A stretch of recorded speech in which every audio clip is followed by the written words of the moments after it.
बेटा एनसीईआरटी का जो पर्पस है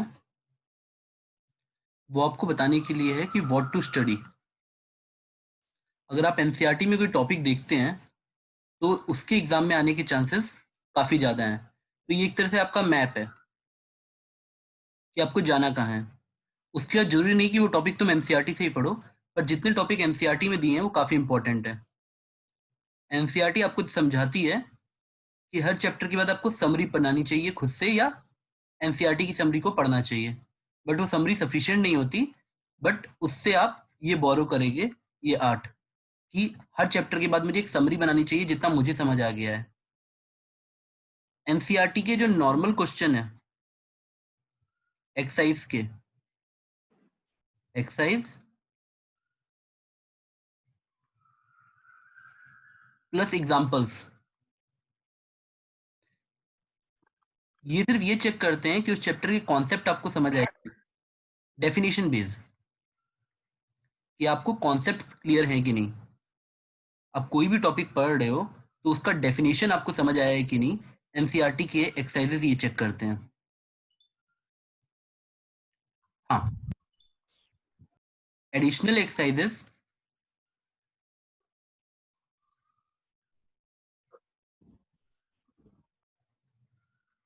ये चेक करते हैं कि आप उस कॉन्सेप्ट को अप्लाई कर पाओगे कि नहीं। और ये थोड़ा थोड़ा एंट्रेंस ओरिएंटेड है। तो जितने बच्चे भी एंट्रेंस की तैयारी कर रहे हैं उनको एडिशनल एक्सरसाइज सॉल्व करनी चाहिए। अगर आप एससी वर्मा पढ़ रहे हो,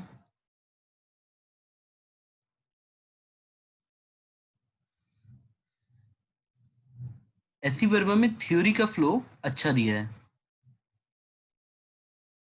क्या पढ़ना है, कितना पढ़ना है, कैसे पढ़ना है। बट एससी वर्मा आपका सिलेबस नहीं है। आगे चल के आप समझोगे सेमीकंडक्टर हुआ, एक्सरे हुआ, ये सब एससी वर्मा से नहीं पढ़ते हैं। हम सिर्फ एससी वर्मा से वही टॉपिक पढ़ेंगे जो हमारे सिलेबस से एग्जैक्ट मैच करेगा। इसको आप थ्योरी फ्लो के लिए यूज करोगे। उसके बाद इसमें शॉर्ट क्वेश्चन आंसर दिए रहते हैं। ये चेक करते हैं कि आपने कोई कॉन्सेप्ट गलत तो नहीं समझ लिया है, या आपने कुछ याद तो नहीं कर लिया है। तो ये काफी अच्छे होते हैं। अगर आप कॉन्सेप्चुअली करेक्ट हो तो ये क्वेश्चन आपको हमेशा अच्छे लगेंगे। ये कॉन्सेप्ट्स के लिए काफी अच्छे होते हैं। उसके बाद बेटा इसमें ऑब्जेक्टिव 1 एंड 2 रहता है। ये जो सिंगल चॉइस होता है बेटा, ये सारे नीट वाले बच्चों के लिए, जेई मेंस जिसको टारगेट है कि एनआईटी जाना है, उसके लिए सही होते हैं। और सेकंड वाले उनके लिए सही होते हैं जिनको जेई एडवांस टाइप में जाना है, जहां मल्टीपल चॉइस करेक्ट होते हैं, मतलब more than one answer correct होते हैं एक्चुअली। और इसकी एक्सरसाइज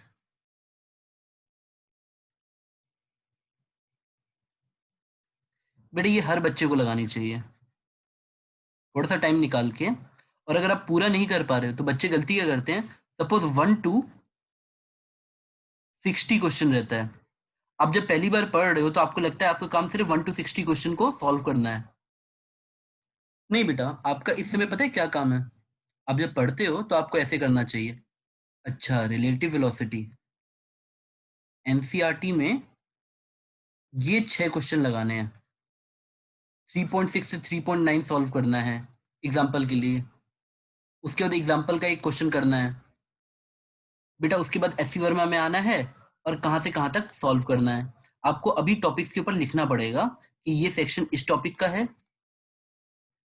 ये सेक्शन यहाँ से यहाँ इस टॉपिक का है, ताकि रिवीजन के समय आप इसको यूज कर सको। क्योंकि रिवीजन के समय फिर से 1 to 60 लगाने का स्टेमिना आप में नहीं रहेगा। तब हम सिर्फ वो क्वेश्चन सॉल्व करते हैं जिसपे हमने सर्कल बना रखा है कि हाँ भाई ये मुझे पहली बार में टफ लगा था। अगर ये सब काम आप अभी नहीं कर रहे हो तो जैसे जैसे आप 12th में आओगे पढ़ाई आपके लिए टफ होती रहेगी। आप सिर्फ ये मत सोचो कि आपको 1 to 60 क्वेश्चन खत्म करने हैं, उसको एनालिसिस करने लायक भी बनना है कि हाँ इस चैप्टर में मुझे क्या हार्ड लगा था, क्या इजी लगा था। तभी आपको रिवीजन के समय आसानी होगी। वरना हर बार रिवीजन उतना ही टफ होगा जितना पहली बार है। उसके बाद बेटा मॉड्यूल हर बच्चे के लिए मस्ट है। हर बच्चे को मॉड्यूल सॉल्व करनी ही करनी है। देखो वर्कबुक में मैं सिर्फ इतना बोलूंगा, मॉड्यूल पूरे बच्चों को सॉल्व करनी है। अगर आपको जेई एडवांस निकालना है तो आखिरी में मॉड्यूल में आपका एग्जाम्पल होते हैं, सॉल्व एग्जाम्पल्स, उनको खुद से सॉल्व करना, देख के नहीं। ये जेई एडवांस में काफी हेल्प करते हैं कॉन्सेप्ट बिल्डिंग के लिए। वर्कबुक में मेरा सजेशन है कुछ बेसिक लेवल पढ़ो, लेवल 1, और फिर प्रीवियस ईयर लगाओ।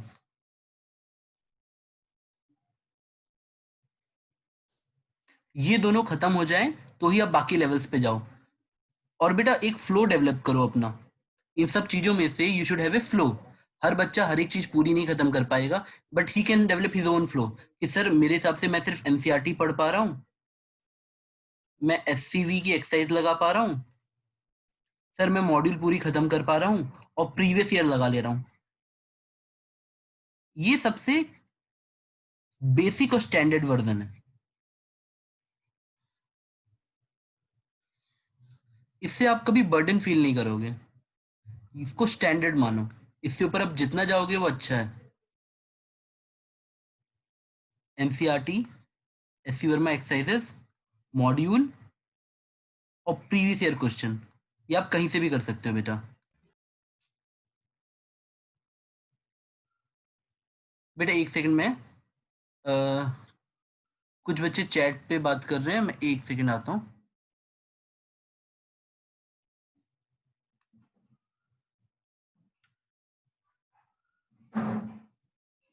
अच्छा ठीक है बेटा, मैं ले लेता हूँ बेटा सारे डाउट्स आपके। फर्स्ट ऑफ ऑल बेटा अब मैं सोच रहा हूँ कि आज का टॉपिक शुरू करते हैं। ये बेटा मैं बार बार रिमाइंड कराऊंगा आपको ये सब चीजें जो मैं बोल रहा हूँ ना, क्योंकि स्टूडेंट कितने भी अच्छे हो बेटा, 9 साल की टीचिंग एक्सपीरियंस से मुझे सिर्फ एक ही चीज समझ आती है, बच्चा अपनी लाइफ के साथ एक्सपेरिमेंट ही कर रहा होता है। They need mentor more than teachers. तो प्लीज बेटा एक्सपेरिमेंट मत करना, डेवलप योर ओन फ्लो, इससे ऊपर ही रहना, स्टैंडर्ड को चेंज जरूर करना। चलो अब क्लास स्टार्ट करते हैं आज की। सर्कुलर मोशन आज की हेडिंग है।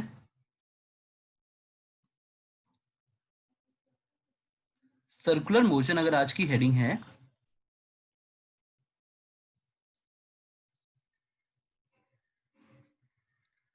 बेटा ये इसकी कॉन्सेप्ट की स्टार्टिंग होती है। जैसे आपसे अगर मैं पूछूं व्हाट इज सर्कुलर मोशन, तो आप आराम से बोल सकते हो sir motion on a circle. ठीक है चलो बेटा, तो मन में ख्याल आएंगे बेटा, कुछ थॉट्स आने चाहिए। क्या सर हम ऐसे सर्कल पे चल रहे हैं, ठीक है बेटा सर्कल पे चलो, क्या सर ये स्पीड कांस्टेंट रहेगी, क्या सर ये स्पीड वेरी करेगी, क्या ये वेरिएबल स्पीड होगी। ये दो ख्याल अपने दिमाग में लेके चलना थॉट के लिए। स्टार्ट करते हैं बेटा। पहला टर्म या डेफिनेशन आपको पढ़ना पड़ेगा, एंगल। बेटा मैं एनकरेज करूंगा कि आप जो नई थॉट्स आते हैं उनको ओपन माइंड से सोचिए, रेदर देन जैसे कोई आप पे प्रेशर डाल रहा हो या आप कुछ रट्टा मार रहे हो। सपोज एक बच्चा ए से बी चलता है, एक ऑब्जर्वर सी पे है, एक ऑब्जर्वर डी पे है। जब मोशन ए टू बी हुआ, सोचो ये सी वाला अपने आप को इस सर्कल का, छोटे से सर्कल का अपने आप को सेंटर समझता है, तो उसके हिसाब से एंगल कितना बना बेटा देखो।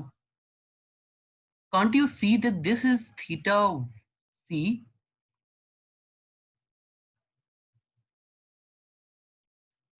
And this is theta D. एक ही मोशन के लिए एक पार्टिकल ए टू बी गया, इसके लिए दो अलग अलग ऑब्जर्वर्स ने अलग अलग एंगल बोला, theta C and theta D.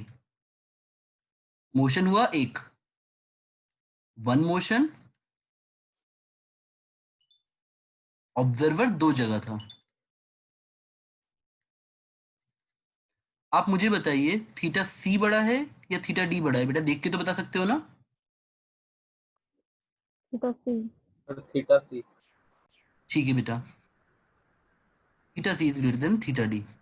यानी जब ऑब्जर्वर पास है यानी रेडियस छोटा है तो एंगल बड़ा बनेगा। पर चलो आगे अब इसको थोड़ा सा समझते हैं। यानी क्या अब तुम्हें समझ आ रहा है कि एंगल भी ऑब्जर्वर या सेंटर की चॉइस पे डिपेंड करेगा कि तुम सेंटर कहां मान रहे हो। ऐसा हम नहीं कह सकते कि एक पर्टिकुलर मोशन के लिए एक ही एंगल बनेगा। हमको ये देखना पड़ेगा हमारा ऑब्जर्वर या सेंटर कहाँ है, तभी हम एंगल्स को डिफाइन कर सकते हैं। आपको एक और अलग एंगल से एंगल की बात बताता हूँ। सपोज ये सर्कल होता, अगर मैं अच्छा ड्राइंग टीचर होता, ये ए बी इधर लिखा हुआ है। खुद ही देखो बेटा, एक सेंटर पे पॉइंट सी है, इस बंदे को जो एंगल दिखेगा थीटा सी, और यहाँ पे एक आदमी है, उस इसका नाम डी रोक लो, तो क्या इसको एंगल अलग नहीं दिखेगा? तो हमेशा ऑब्जर्वर डिफाइन करेगा कि पर्टिकुलर एंगल कितना में बन रहा है। अब देखो आगे आते हैं, अब एक सिंपल टर्म में आते हैं। अगर मैं आपको एक सर्कल दे रहा हूं, सर्कल, अब यहाँ पे सेंटर ही है, ये एंगल थीटा है। तो आई होप सेकेंड चैप्टर में सबने पढ़ा होगा theta equal to L by R. पर ये किस में आता है बेटा बताओ? रेडियंस में। एक रेडियन को आप कैसे डिफाइन करते हो? 1 रेडियन कैसे डिफाइन होगा बेटा? जब मेरा ये रेडियस होगा, ये रेडियस होगा, और ये दूरी भी रेडियस जितनी बड़ी होगी, तो जो भी एंगल बनेगा हम उसे 1 रेडियन बोलेंगे। हम थीटा की दूसरी यूनिट क्या प्रिफर करते हैं? डिग्री। डिग्री कैसे डिफाइन करते हैं? Suppose total length 2 pi R है, अगर मैं 2 पाई आर के 360 छोटे छोटे टुकड़े करूं, छोटे छोटे, जैसे पिज्जा को काटते हैं ना बेटा खाने के लिए, वैसे, तो ये तो सबसे छोटा एंगल बनेगा जब मैं 360 टुकड़े करूं इस टोटल सर्कुम्फरेंस के, तो ये एंगल 1 डिग्री बनता है। तो अगर ऐसे ही मैं 360 टाइम्स करूं तो मुझे 360 डिग्री मिला। लेकिन रेडियंस में अगर मैं इसको पाई से मल्टीप्लाई करूं, 2 पाई से, सॉरी, तो टोटल लेंथ सर्कल बन जाएगी, और यहां पे एंगल आ जाएगा 2 पाई रेडियंस।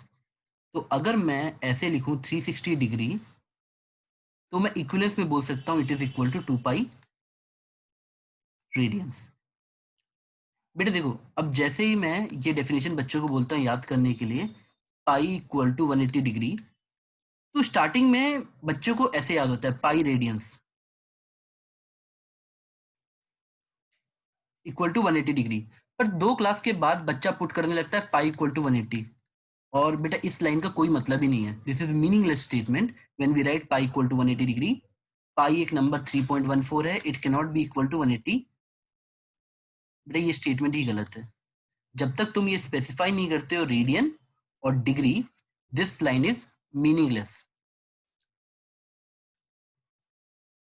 सर्कुलर मोशन की स्टार्टिंग में ही तुम्हें ये बात याद रख लेनी है कि भैया सिर्फ थीटा तो रेडियंस में ही पुट करेंगे। ये सिर्फ मैं इसलिए याद करा रहा हूं ताकि तुम मिस्टेक ना करो, रेडियंस ओनली। थीटा हमारा सिर्फ रेडियंस में ही गिरेगा।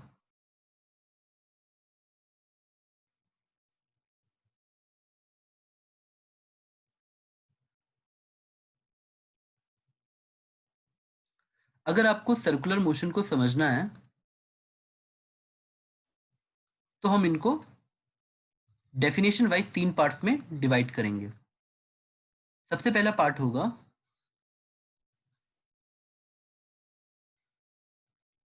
जब आप unit vector along radius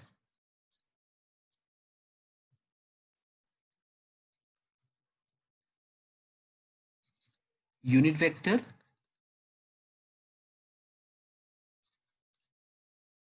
along tangent. बड़ी सब जरूरी है।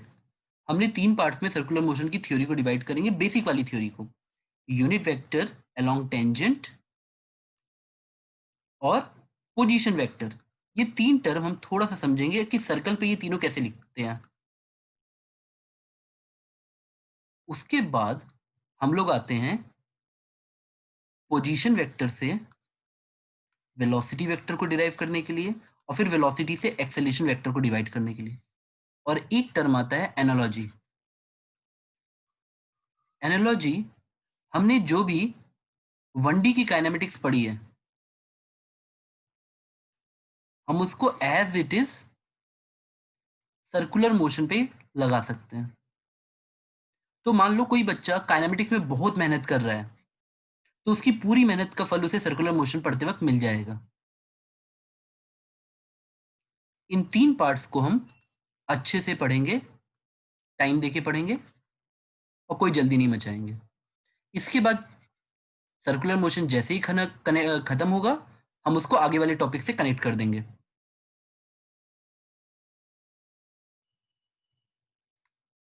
बेटा देखो, नीचे आते हैं हम।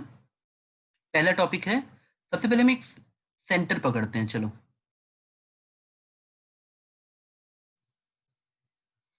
बेटा आप लोगों से बिल्कुल रिक्वेस्ट है कि इसको सर्कल समझना।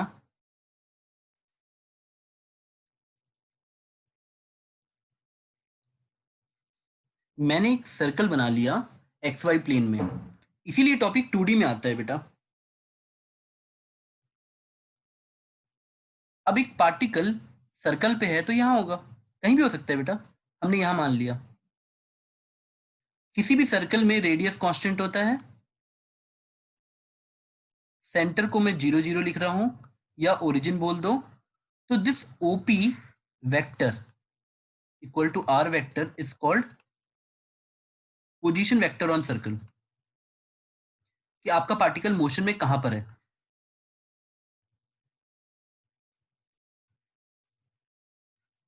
बेटा अभी मैं ये बात नहीं कर रहा हूं इसकी स्पीड कितनी है, मेरे को बस ये पता है कि पी पे है। ये ऊपर जा सकता है, ये नीचे की तरफ आ सकता है। हमको ये इंफॉर्मेशन दी है कि ये एंगल थीटा पे है। तो तुम अपनी कॉमन सेंस से बताओ बेटा, हम पोजीशन वेक्टर को कैसे लिखते थे। ओपी वेक्टर को हम लिखते थे,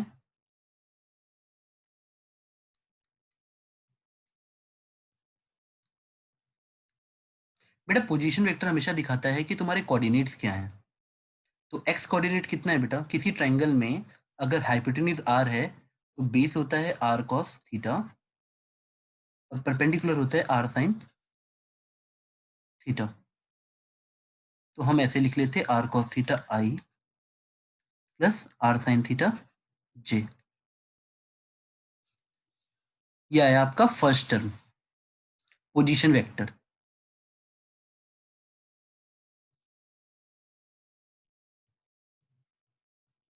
अब अगर आपसे मैं पूछूं इसी सर्कल पे उसी पॉइंट के लिए, what is unit vector. Unit vector क्या होता है, जो आपका सेम डायरेक्शन दिखाए और जिसका लेंथ 1 हो।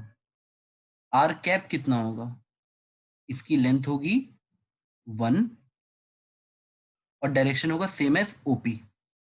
तो what was the formula for unit vector, R cap. Symbol ऐसे आपको अगर याद हो तो कैप लगा देते थे, कैसे निकालते थे, वेक्टर डिवाइड बाई मैग्नीट्यूड। तो अगर मैं इस वेक्टर को मैग्नीट्यूड से डिवाइड कर दूं तो what I will get, R R cancel हो जाएगा। देखो बेटा आर नीचे है, आर कैंसिल हो गया।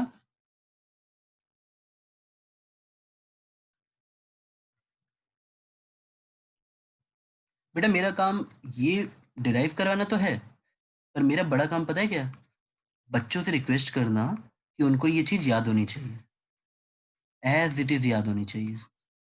अगर एग्जामिनेशन में रैंकर बनना है तो ये याद रखना कौन सी चीज लिप्स पे होनी चाहिए। समझ सबको आता है बेटा, अगर एक सही तरीके से पुश किया जाए तो इसको आप कमिट टू मेमोरी करोगे।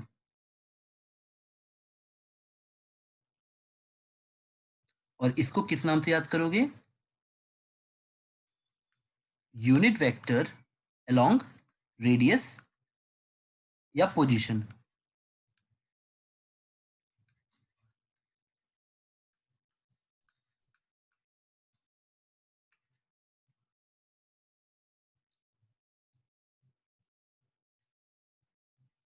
मान लो बेटा इसी सर्कल पे, सर थोड़ा सा नोट करना है सर। हाँ ठीक है बेटा मैं ऊपर आ रहा हूँ। कुछ भी आपको होता है तो कम्युनिकेट किया करो बेटा, सब बच्चों के लिए।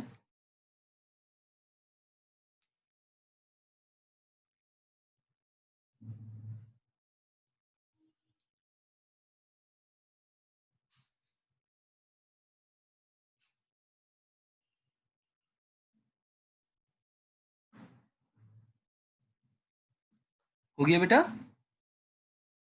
प्लीज। Yes sir. हाँ ठीक है बेटा। अब बेटा मान लो हम उसी पोजीशन पे हैं, पर ये पार्टिकल ऊपर या नीचे कहीं एक तरफ जा रहा होगा, या चलो ये थीटा है, नहीं भी जा रहा हो तो फर्क नहीं पड़ता, बट इतना तो आपको पता है कि ये टेंजेंट है।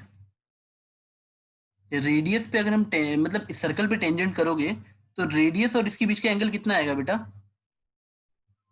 रेडियस और टेंजेंट के बीच का एंगल 90 डिग्री होता है। नेक्स्ट हमको क्या निकालना है? Unit vector along tangent. और टेंजेंट कहाँ बना रहे हैं? जहां पे हमारा पार्टिकल है, जहां पे हमारा पार्टिकल है हमें वहां टेंजेंट बनाना है।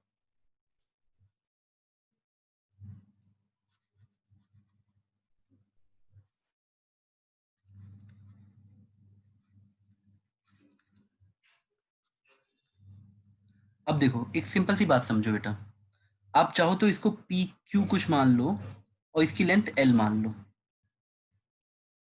अब मैं जानबूझ के आपको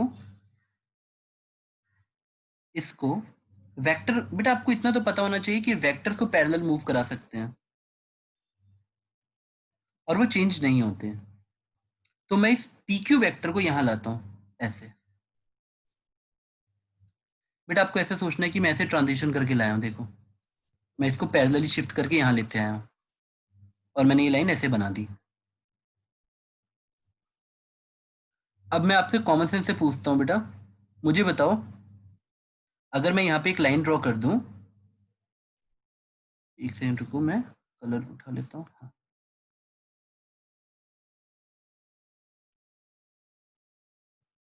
बेटा एक सेकंड, इसको बंद करते हैं। हाँ अगर मैंने ये लाइन बना दी, दिस लाइन, तो this is parallel to the X axis. अगर थोड़ा साफ फिगर पे जाऊं, इस पॉइंट के लिए मैंने एक ऐसी लाइन बना दी, तो क्या आपको ये दिख रहा है अगर ये थीटा है तो ये भी थीटा होगा? बेटा आराम से सोच लो। अब कितने बच्चे मुझे बता सकते हैं कि ये एंगल कितना आएगा, ये वाला? What will be the value of this angle? अगर मेरा सर टेंजेंट ऐसे, तो ये एंगल कितना आएगा बताओ? दिस इज माय टेंजेंट, ये टेंजेंट है ये वाला बेटा, तो ये एंगल कितना आएगा? मैं हर क्लास ठीक है। एक चीज याद कराता हूँ। अच्छा थीटा। हाँ, दो लाइंस के बीच में जो एंगल है वही एंगल्स उनके परपेंडिकुलर्स पे होता है। इस पे एक परपेंडिकुलर डालो, इस पे एक परपेंडिकुलर डालो, वही एंगल्स इन P1 और P2 के बीच में भी आएगा।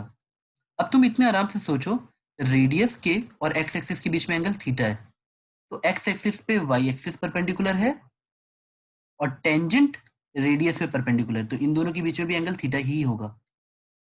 अगर मैं आपसे बोलूं वाई एक्सिस, तो ये एक्स एक्सिस पे परपेंडिकुलर है और रेडियस पे टेंजेंट परपेंडिकुलर है, तो आपको तुरंत ये एंगल थीटा दिखना चाहिए था। अब इसकी लेंथ हमने कितनी मानी थी? PQ की लेंथ हमने मानी थी L, यानी मुझे पता लग गया इसकी लेंथ L है। तो अब अगर मैं इसको कंपोनेंट्स में तोड़ूंगा बेटा, तो it will be L cos theta J direction में और L sin theta minus I direction में, यानी मेरा। सर हाँ बेटा बताओ। सर ये लेफ्ट वाले डायग्राम में सर एल कौन सा है, थोड़ा क्लियरली नहीं दिख रहा है सर। अच्छा मैं बड़ा बना दूं, रुको मैं बड़ा नहीं बना। सर, नहीं सर, वो वाला नहीं, आपने जो बड़ा वाला बनाया है सर। हाँ हाँ, L, बेटा सुनो, आप जब सर्कल पे किसी पॉइंट पे हो, मैंने बस टेंजेंट की एक लेंथ एज्यूम कर ली L, ये वाला, ये आर्बिट है बेटा, छोटा बड़ा जो एज्यूम करना है कर लो, ठीक है? Radius yes sir. ड्रॉ किया और उसकी एक लेंथ एज्यूम कर ली। PQ बिल्कुल टोटली आर्बिट है, मतलब अपने मन से माना गया एक लेंथ है, बस this should B perpendicular on radius और टेंजेंट बोल लो।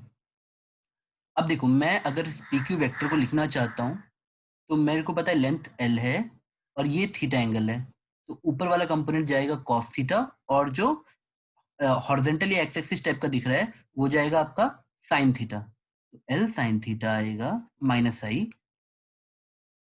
Plus L cos theta J. This is called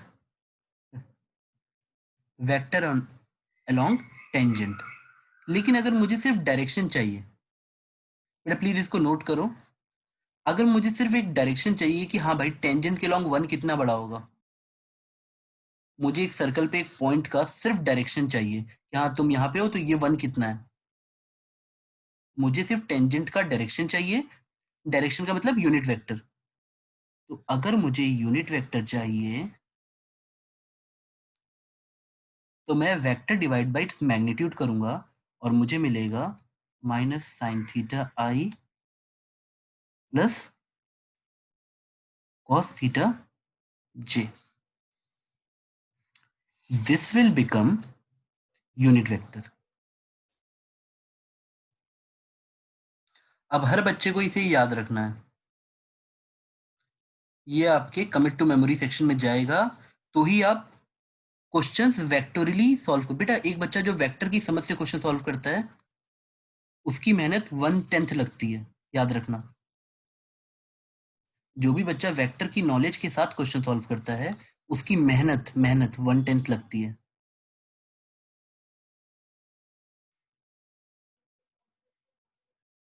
L cap आपको याद हो जाना चाहिए। तो हमने फर्स्ट पॉइंट की समरी क्या बताई, आर कैप कितना था बेटा, unit vector along the radius कितना है बेटा, cos, theta cap plus sine theta j cap. ये सबको भी याद हो जाना चाहिए। यूनिट वेक्टर अलोंग टेंजेंट कितना आया बताओ बेटा, साइन थीटा माइनस कॉस हाँ प्लस कॉस थीटा जी। अब जिसको ये कमिट टू मेमोरी नहीं है उसको प्रॉब्लम है। अच्छा ये बताओ, यूनिट वेक्टर अगर हम इसको आर बोल रहे हैं तो ये डायरेक्शन कहाँ दिखाएगा, अगर एक सर्कल है तो ये डायरेक्शन है रेडियस के अलोंग, तो रेडियली आउटवर्ड दिखा रहा है, रेडियली मतलब अलोंग द रेडियस और आउटवर्ड।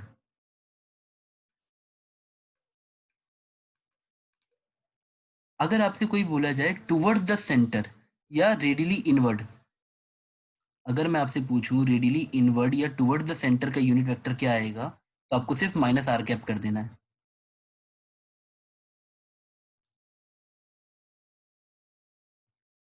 इसको हम बोलेंगे टुवर्ड द सेंटर और रेडियली इनवर्ड।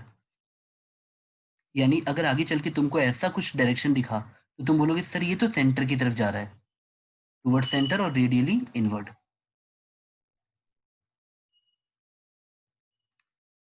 मैं उम्मीद करता हूँ कि ये बच्चा लिख के पहले दिनों में कुछ दिनों में याद लिख लिख के दीवार पे चिपका के याद करेगा, और या तो इतनी बार डिराइव करेगा कि उसे याद हो जाए।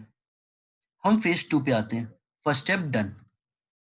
बेटा अब इस पे क्वेश्चंस भर भर के बनते हैं, एंगल दे दे के तुम्हें पूछेगा कि पोजीशन वेक्टर निकालो, यूनिट वेक्टर लॉन्ग टेंजेंट निकालो। हम अब सेकंड में आते हैं बेटा, सेकंड पॉइंट हमने लिखा था, से थोड़ा नोट करना था। हाँ बेटा कर लो, कितना ऊपर करूं बताओ, ये से बस इतना ही से। हाँ ठीक है बेटा कर लो।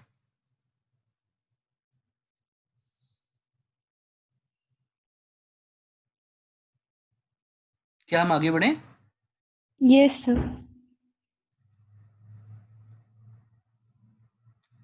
अब हम सेकंड पॉइंट पे आते हैं बेटा। सेकंड पॉइंट, हमको सर्कल पे अगर हम लोग हैं, मुझे कोई आर दे रहा है पोजीशन मेरी, आर वेक्टर ओ पी, ये एंगल थीटा दे रहा है।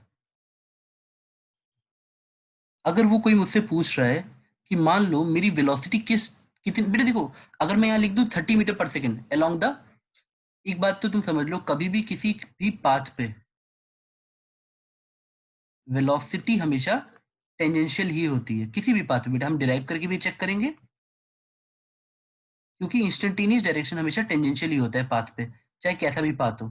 जब तुम यहाँ चल रहे हो तो डायरेक्शन यहाँ है, जब यहाँ चल रहे हो तो डायरेक्शन यहाँ है, और जब यहाँ हो तो डायरेक्शन यहाँ है। उसी तरह कॉमन सेंस से भी तुम चाहो कह सकते हो कि वेलोसिटी अगर तुम एंटी क्लॉकवाइज चल रहे हो तो ऐसे टेंजेंशियल है, और अगर क्लॉकवाइज चल रहे हो तो ऐसे टेंजेंशियल है, but velocity will always be tangential to the path. पर चलो हम इसको डिराइव करके देखते हैं कि ये बात कितनी सही सच है। बेटा डेफिनेशन में बहुत ज्यादा ताकत होती है। अगर आपको वेलोसिटी की डेफिनेशन याद है तो definition was rate change of position, यानी dr/dt। अगर आपने डेफिनेशन वाइज कमांड करना स्टार्ट किया तो क्वेश्चन के आंसर अपने आप निकलते हैं।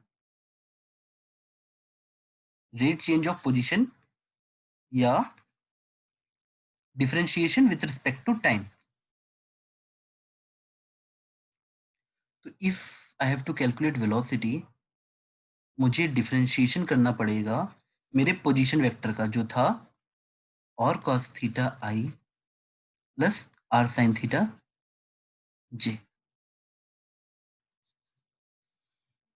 ये हुआ अकॉर्डिंग टू डेफिनेशन, हमें ये करना है। चलो पहले हम इसके लिए ऑक्सिलरी थोड़ी सी इक्वेशन पढ़ लेते हैं।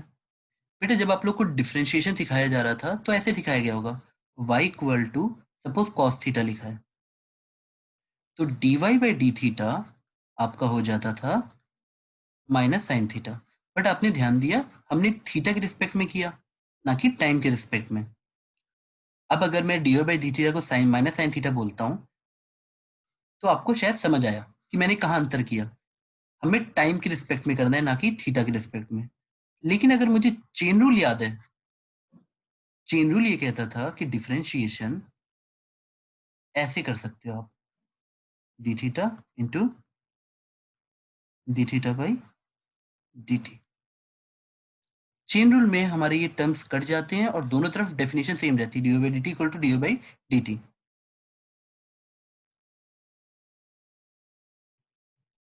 तो अगर मान लो कोई मुझसे कहता आर कॉस थीटा को डी बाई डी टी करो इसका, यानी differentiation with respect to time, तो आर तो एक नंबर है वो बाहर चला जाता, और कॉस थीटा का डिफरेंशिएशन में ऐसे लिखता, मतलब डी बाई डी टी ऐसे लिखता, D by d theta into d theta by into d theta into D t.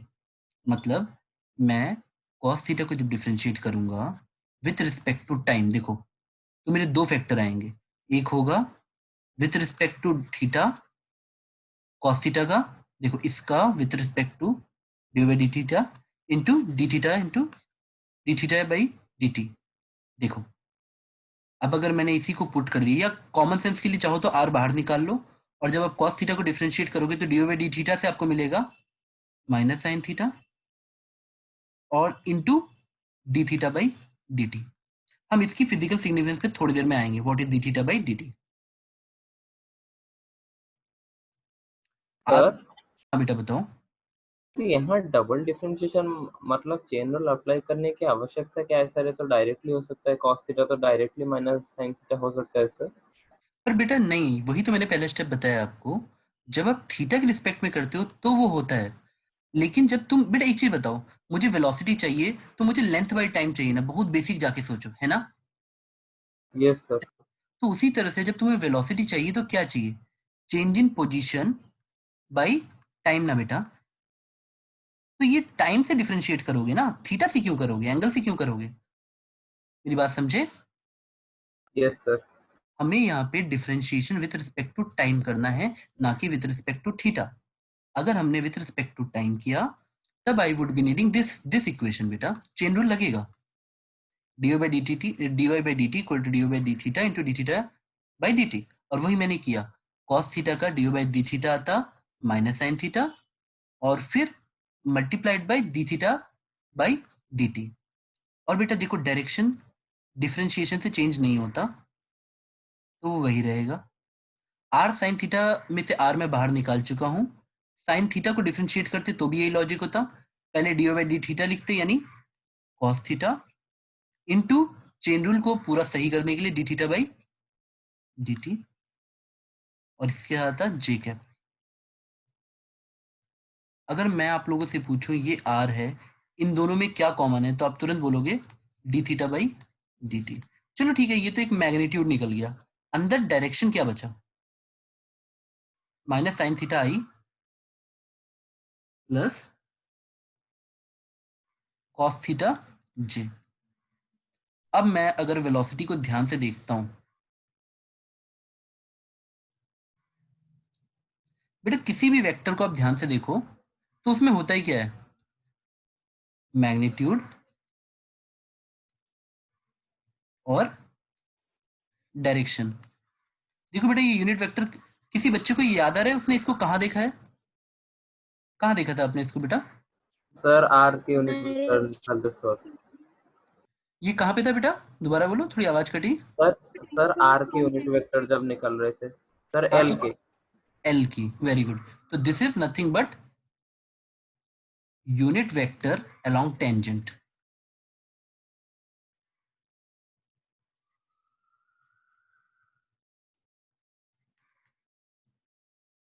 देखो बेटा थोड़ी देर पहले तुमने पढ़ा था, थोड़ी देर पहले, एल को देखो ध्यान से, माइनस साइन थीटा आई प्लस कॉस थीटा जे। दिखा बेटा आपको ये? और अब यहां जाके दोबारा देखो, इसको रिविजिट करो, हमारा आंसर वही आया। यानी कभी भी, कभी भी वेलोसिटी का डायरेक्शन अलोंग द टेंजेंट ही होगा। ये बात हम कॉमन सेंस से भी जानते हैं और ये बात हमने मैथमेटिकली भी डिराइव कर ली। This will become the magnitude. आगे चल के मैं बेटा इसको अलग से भी थोड़ी देर में बताऊंगा। D theta by D T को हम एंगुलर वेलोसिटी कहते हैं, इसको हम अलग से भी पढ़ेंगे। तो अगर आपसे कोई पूछे वेलोसिटी सर्कुलर मोशन पे आप कैसे डिफाइन करते हो, तो आप बोलोगे वेलोसिटी को हम लोग ऐसे याद रखते हैं, आर ओमेगा मैग्नीट्यूड। बेटा ओमेगा और डब्ल्यू, ये थोड़ा सा डब्ल्यू नहीं है बेटा, ये ओमेगा है, थोड़ा मोटा डब्ल्यू है, ठीक है, इनटू डायरेक्शन कहाँ रहेगा, अलोंग टेंजेंट। आप इसको पूरा लिख लेना एल कैप, आपको ऐसे ही याद रखना है।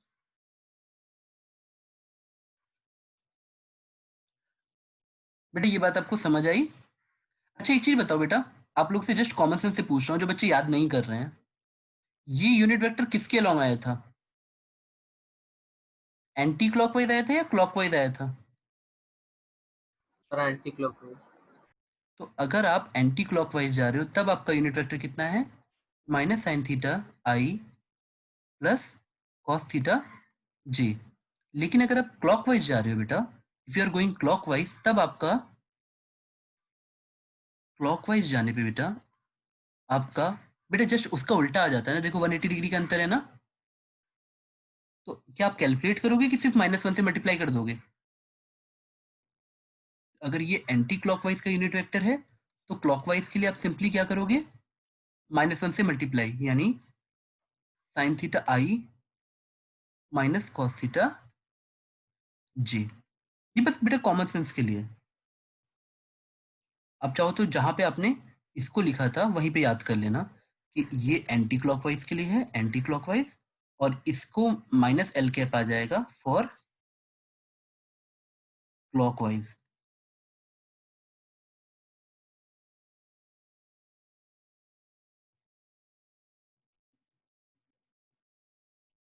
तो अब तक आपके कितने फॉर्मूले बन गए बेटा? थोड़ा थोड़ा रिवाइज करते रहा करो, क्लियर रहता है।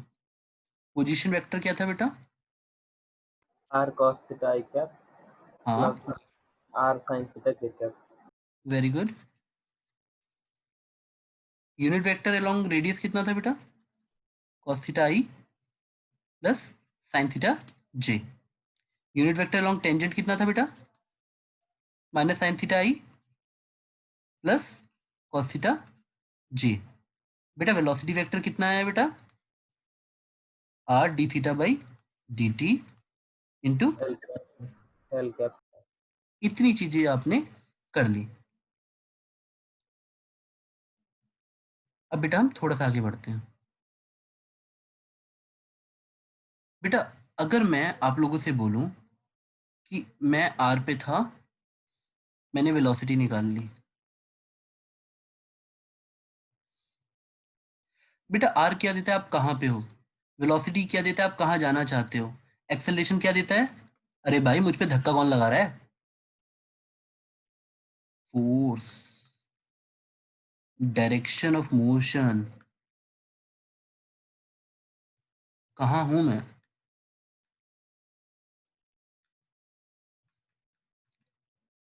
आओ तो हम यहां से यहां तक पहुंचे, अब अपनी तलाश को थोड़ा और आगे लेके चाहते हैं।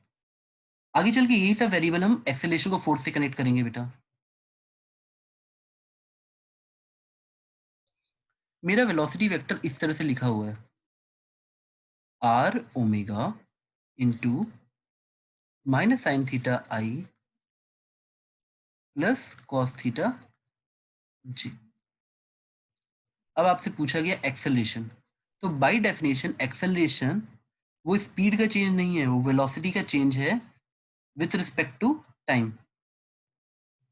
It is change in velocity with respect to time,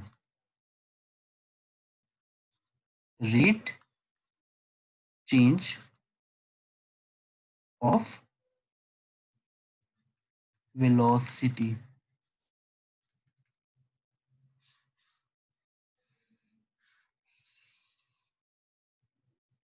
sir हाँ बेटा बताओ। सर तो हमें अभी ये पूरा v को डिफरेंशिएट करना होगा। हाँ बिल्कुल। हाँ सर। हम्म, अच्छा कितने बच्चों को प्रोडक्ट रूल याद है बेटा, कि जब हम डिफरेंशिएशन ऑफ दो फंक्शन करते हैं u और v, देखो when we differentiation do differentiation, एक सेकंड रुको बेटा, ये थोड़ा सा हैंग कर रहा है। हम u इंटू वी दो फंक्शन का डिफरेंशिएशन करते हैं, प्रोडक्ट रूल है बेटा बस। तो आप क्या लिखते थे, u dv plus v du। I hope सबको प्रोडक्ट रूल याद हो। Yes sir. तो अगर समझदार बच्चे इसको u मान लें और इसको v मान लें, तो उनकी जिंदगी थोड़ी बेहतर हो जाएगी, वरना लंबा मेथड जाएगा।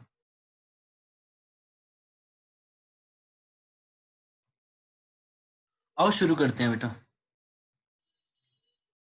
मैं आपको रुक रुक के उतना ही टाइम दे रहा हूँ, मैं ऐसे ही फील कर रहा हूँ मैं क्लास में पढ़ा रहा हूँ, तो मैं टाइम दे रहा हूँ लिखने के लिए। मैं मान के चल रहा हूँ सबकी कॉपियां निकली होंगी, सब लिख रहे होंगे। अब सबसे पहले मैं जब एक्सेलेरेशन को लिखूंगा, तो मैं इसको लिखूं, बेटा याद रखना विद रिस्पेक्ट टू टाइम हो रहा है।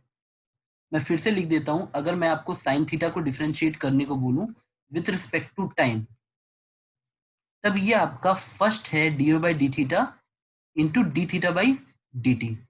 इसको अच्छे से समझ लो।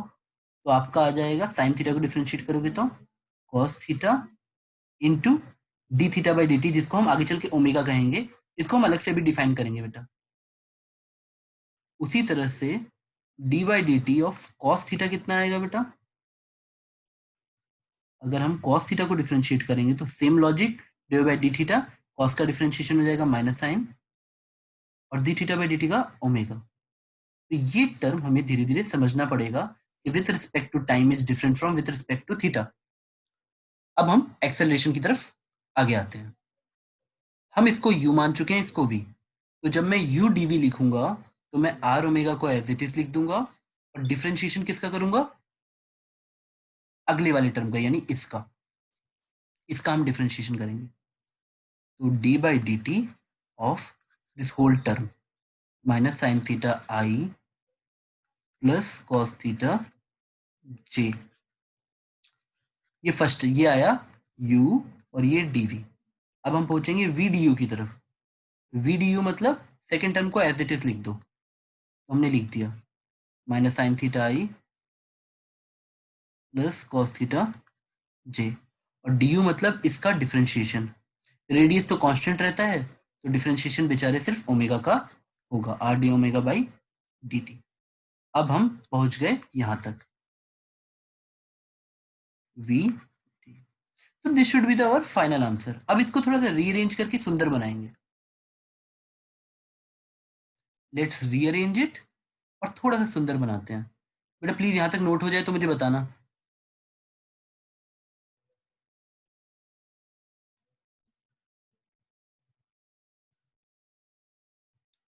अगर आप लोग सही में नोट कर रहे हो, साथ साथ पढ़ रहे हो, यस सर। 10-20 सेकंड लगेगा। सर हाँ बेटा बोलो। सर आपने वो जो ओमेगा वाला बताया था उसमें थोड़ा सिग्नल कट गया था सर, वो आप एक बार फिर बता देंगे? ये ओमेगा बेटा, अभी इसको अलग से पढ़ा, ये अभी ये d theta by D t है बस। Okay sir. ठीक है। Yes sir. हम्म। ना, क्या बेटा आवाज आपकी थोड़ी सी गिटार टाइप की सुनाई दी, बताओ दोबारा। चलो ठीक है बेटा, आगे बढ़। बेटा आपकी आवाज नहीं आ रही है। कोई और बच्चा सुन पा रहा है बच्चे को तो प्लीज मुझे बता दो। चलो आगे बढ़ते हैं नहीं तो। Yes sir. हाँ, जब मैं एक्सेलरेशन को लिख रहा हूं, मैं इस टर्म को देखता हूँ, R omega into this term. बेटा इसको एज इट इज लिखे रहने दो और इसको डिफरेंशिएट करना स्टार्ट करो। जब हमने डिफरेंशिएट किया तो देखो साइन थीटा का डिफरेंशिएशन क्या लिखा है, कॉस थीटा इंटू ओमेगा। तो जब तुम साइन थीटा को डिफरेंशिएट करोगे लिख दोगे कॉस थीटा इंटू ओमेगा और एक माइनस साइन और, तो सीधे लिख दो minus cos theta into omega और एक माइनस साइन, और डायरेक्शन क्या है आई, माइनस कॉस। बेटा देखो सिंपली यहीं से ऐसे ऐसे घूम के जाओ बच के, और यहाँ पे ऑब्जर्व कर लो। साइन थीटा का differentiation cos theta into omega है, एक माइनस साइन पहले से है तो उसको लगा दो, तो मैं यहाँ तक पहुंच गया। अब मैं कॉस थीटा पे पहुंचा तो वो है minus sine theta into omega, यानी minus sine theta into omega, और डायरेक्शन क्या है जे। अब मैं फर्स्ट वाले टर्म को, या रुको अगला वाला भी लिख ही लेते हैं। देखो बेटा अगला वाला तो सीधा साधा है, वो तो चुपचाप से बैठा हुआ R D omega by D t, और ये डायरेक्शन, ये डायरेक्शन कहीं देखा हुआ लग रहा है ना बेटा, कहाँ देखा है इस वाले को, माइनस साइन थीटा आई प्लस कॉस थीटा जे, कहाँ देखा है आप लोगों ने? L cap. एल कैप है ना फिर से, यानी एक्सेलरेशन का एक पार्ट किसके अलोंग होगा, tangent. Some part of the acceleration is along tangent, तो ये वाला एक्सेलरेशन कहलाएगा टेंजेंशियल एक्सेलरेशन। देखो इसका डायरेक्शन कहाँ है, along the tangent L cap. तो आगे चल के आप एटी को ऐसे याद रखोगे, R D omega by D T. चलो हम और अच्छे से पढ़ेंगे, पहले अभी इसको खत्म करते हैं लिखने को। सर बोलो। सर आपने जो पहले टर्म को डिफरेंशिएट किया सर, इसमें हाँ ओमेगा फिर कहाँ से आ गया सर? बाहर तो ऑलरेडी आर ओमेगा है सर, फिर अंदर आर ओमेगा कैसे आ गया सर? बेटे आर ओमेगा पहले से है यहाँ पे, तुमने इसको डिफरेंशिएट किया, जब साइन को डिफरेंशिएट करोगे तो एक और ओमेगा पैदा होगा। हाँ सर, हाँ सर, हो गया ठीक है। हम्म। सर। हाँ एक सेकंड, थोड़ा नोट करना बाकी है थोड़ा बेटा सा। नोट करो, पहले नोट करो, कोई जल्दी नहीं है। इसमें से एक ओमेगा और कॉमन निकाल लेना, ताकि आपको ऐसा दिखने लगे फाइनल एक्सप्रेशन। यहाँ तक आ जाओ, फिर हम और आगे अच्छे से पढ़ते हैं। R omega square minus cos theta i minus sine theta j plus r D omega by D t minus sine theta I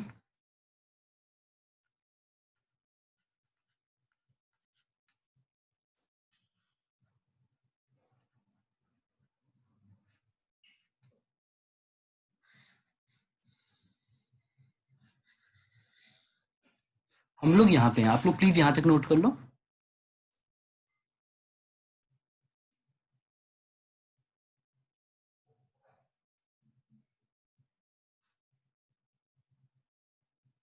sir हाँ बेटा बोलो। फिर तो minus cos theta i cap minus sine theta j cap है, ये तो sir वही radially inward वाला है ना सर? हाँ बिल्कुल, यही तो पहचानने को दूंगा अभी। ये क्या है, रेडियली इनवर्ड, यानी आर कैप का उल्टा। ये कौन सा वाला है, ये एल। L cap. अब चलो इसको मैथमेटिक्स से हटा के डायग्राम में लाते हैं, इसको डायग्राम की भाषा में देखते हैं।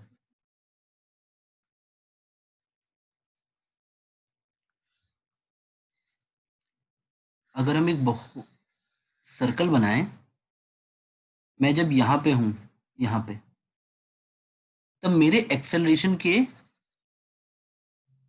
दो कंपोनेंट आ रहे हैं। एक है आर ओमेगा स्क्वायर, वो कहाँ आ रहा है, अंदर की तरफ। तो बेटा जो अंदर की तरफ आता है उसको क्या नाम रखते हैं, सेंट्रीपिटल एक्सेलरेशन, सेंटर की तरफ होने वाला एक्सेलरेशन।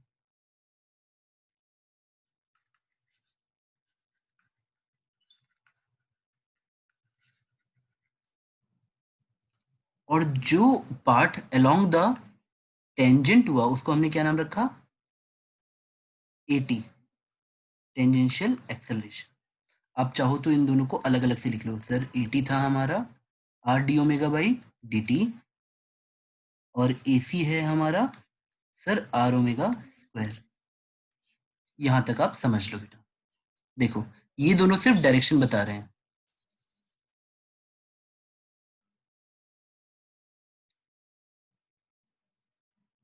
अब तुम लोग मुझे बताओ, what is the angle between radius and tangent, क्या ये 90 डिग्री है कि नहीं, हर यस रेडियस। अब मुझे बताओ, छोड़ो सिंपल वेक्टर बताओ, अगर आप लोग को ये सिखाया गया है कि वेक्टर ए ये है, वेक्टर बी ये है, तो रिजल्टेंट कैसे निकालोगे बेटा, a square plus b square plus two a b cos theta, cos 90 zero हो गया, तो कितना आ जाता है बेटा, ए स्क्वायर प्लस। और ए स्क्वायर प्लस बी स्क्वायर। उसी तरह अगर एटी और एसी परपेंडिकुलर है तो इनका रिजल्टेंट कितना आ जाएगा बेटा बताओ, and this is this A vector, ये वाला कितना आ गया बेटा, ये हर बार ये इन दोनों के स्क्वायर का सम करने के बाद रूट और होगा, यानी a will always be magnitude wise equal to a t square plus a c square.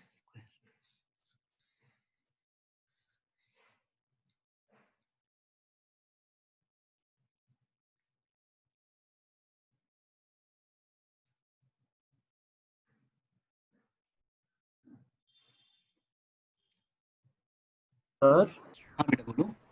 Sir 80 और 80 के जगह सर अगर हम R D omega by T या वो दूसरा आर ओमेगा स्क्वायर का वैल्यू डालेंगे सर तो भी एक स्टैंडर्ड रिजल्ट आएगा सर।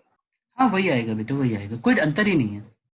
वो बेटा देखो तुम साइंस के स्टूडेंट हो ना, तो तुम ये सब टर्म यूज कर सकते हो, लेकिन मान लो आगे चल के तुमको कोलैबोरेशन में किसी केमिकल इंजीनियर या केमिकल वाले बंदे के साथ काम करना पड़ रहा है, तो वो ये भारी भारी शब्द नहीं समझेगा, तो हमेशा आखिरी में शब्दों को ऐसा मतलब देते हैं जिससे लैंग्वेज बन सके, कि along tangent, along centre.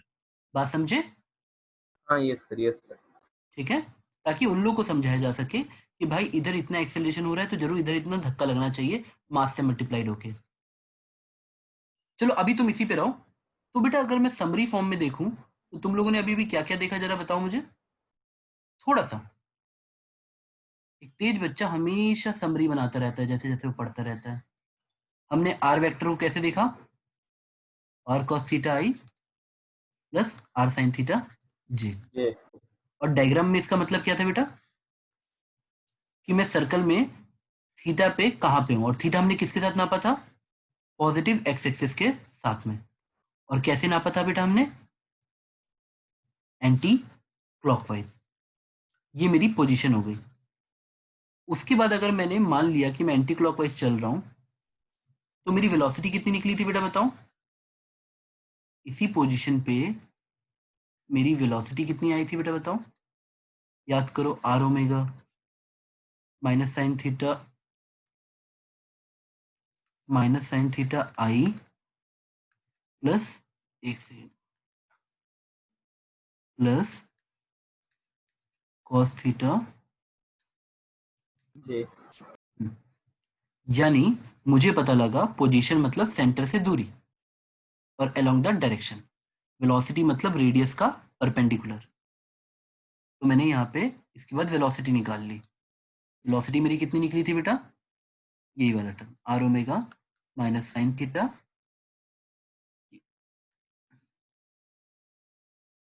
Minus sine theta आई प्लस, और इस वेलोसिटी को मैंने डिफरेंशिएट करके क्या निकाला बेटा, एक्सेलरेशन। और उसको आपने कैसे दो पार्ट्स में देखा, सेंट्रीपिटल और टेंजेंशियल। बेटा सेंट्रीपिटल की वैल्यू कितनी आई थी बेटा, मैग्नीट्यूड बताओ कितना आया था, R omega square, omega square R. और टेंजेंशियल का कितना आया था बेटा, R D omega by D T. ठीक है।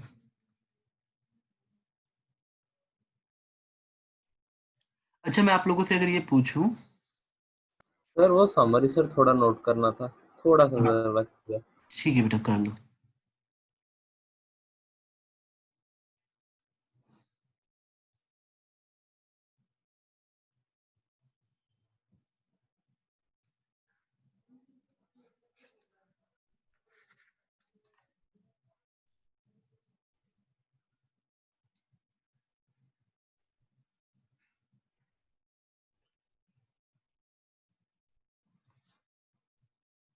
सर हो गया।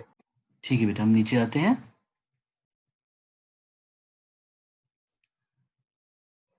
ये एक्सेलरेशन का ही कंटिन्यूएशन है। अगर मैं पॉइंट पी पे हूं तो आपने देखा ये मेरा एटी पार्ट निकला था और ये मेरा एसी पार्ट निकला था। तो अगर आपसे कोई पूछे इन तीनों के नाम, तो ये टेंजेंशियल, ये टोटल या सिर्फ एक्सेलरेशन, टोटल या सिर्फ एक्सेलरेशन, और ये सेंट्रीपिटल। बेटा आप मुझे बताओ, अगर मैं आपसे ये एंगल पूछूं, ये वाला, ये एंगल कैसे निकालोगे?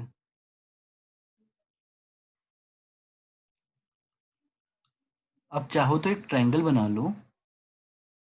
अगर आपको डर नहीं लग रहा है तो मैं वैसे ही बना दे रहा हूँ जैसे बना हुआ है। ये बना आपका ए, ये बना बेटा आपका एटी, ये बना आपका एसी। अब बताओ इस राइट ट्रायंगल में ये एंगल कैसे निकालोगे, angle between total acceleration and tangential acceleration. ये कितना आ जाएगा बेटा, tan theta equal to AC by AT. AC की वैल्यू कितनी थी बेटा बताओ, आर ओमेगा स्क्वायर। और एटी की वैल्यू कितनी थी बेटा, R D omega by D T.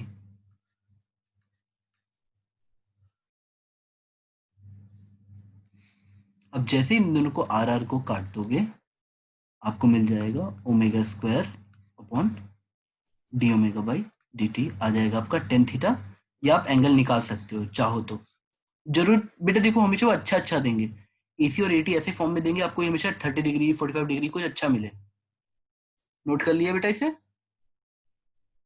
Yes sir. Sir एक सेकंड सर। कर लो बेटा आराम से कर लो, कोई दिक्कत नहीं है।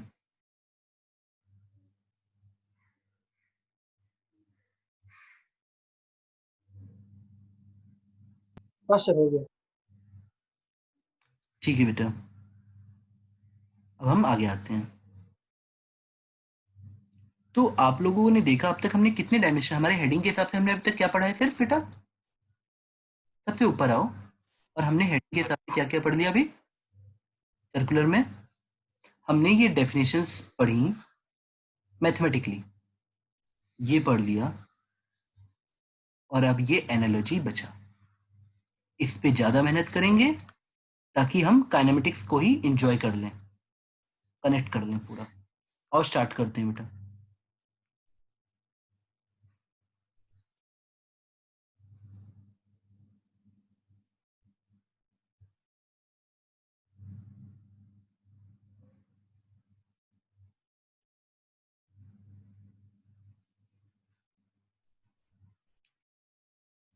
बेटा मैं चाहता हूं कि तुम कुछ चीजें बड़े बेसिक से समझो, कि जैसे मैं तुमसे बोलूं ये थीटा, तो आपको ये समझ आए कि हाँ ये थीटा है। और अगर मैं बोलूं कि ए से बी जाने पे कुछ टाइम लगा, तो आपको ये भाषा समझ आए कि एंगुलर वेलोसिटी का बेसिक डेफिनेशन होगा angle covered per unit time. इस थीटा को हमने क्या बोला, एंगुलर डिस्प्लेसमेंट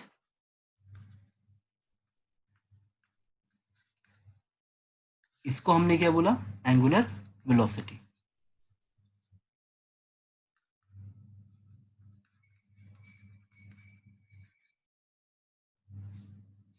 अब इसी के बाद कुछ टर्म बन जाएंगे, जैसे बेटा अगर मान लो किसी ने बोला कि total theta by total time, तो ये एवरेज एंगुलर वेलोसिटी हो गई। अगर किसी ने बोला इंस्टेंटेनियस एंगुलर वेलोसिटी, तब आप इसी को D theta by D T बोल दोगे। अगर एवरेज निकालनी है तो total angle covered theta 2 minus theta 1 by total time taken T2 minus T1 या डेल्टा टी। जैसे बेटा वहां डिस्टेंस पर यूनिट टाइम था, तो हम लोग उसी से वैसे एनालॉजी निकाल रहे हैं, एंगल पर यूनिट टाइम और एंगुलर वेलोसिटी। तो अगर मैं आप लोगों से बोलूं, सर थोड़ा सा सर, हाँ लिख लो बेटा, बस लिख लो, बस इसमें बस यही बोला है कि this is angle per unit time.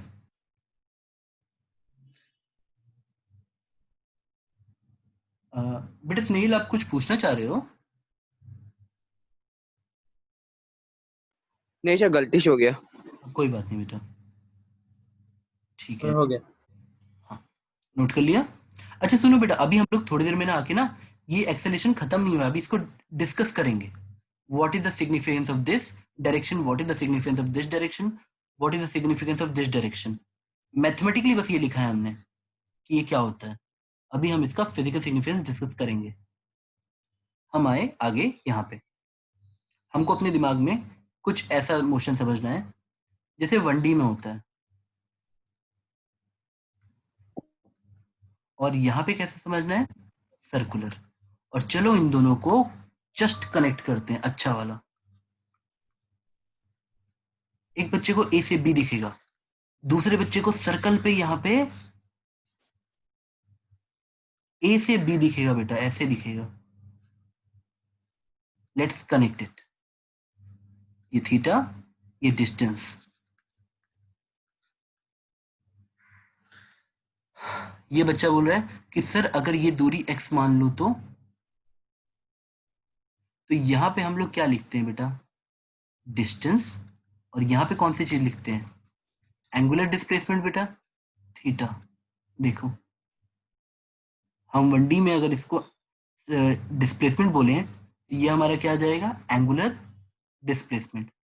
और इन दोनों को कनेक्ट करने के लिए आप कैसे लिखते हो बेटा, theta equal to L by R, या यहाँ पे एक्स बाई आर। यानी अगर आपको मैं ये क्वांटिटी दूं तो आप इसको किससे मल्टीप्लाई करोगे कि थीटा बन जाएगा, 1/r से।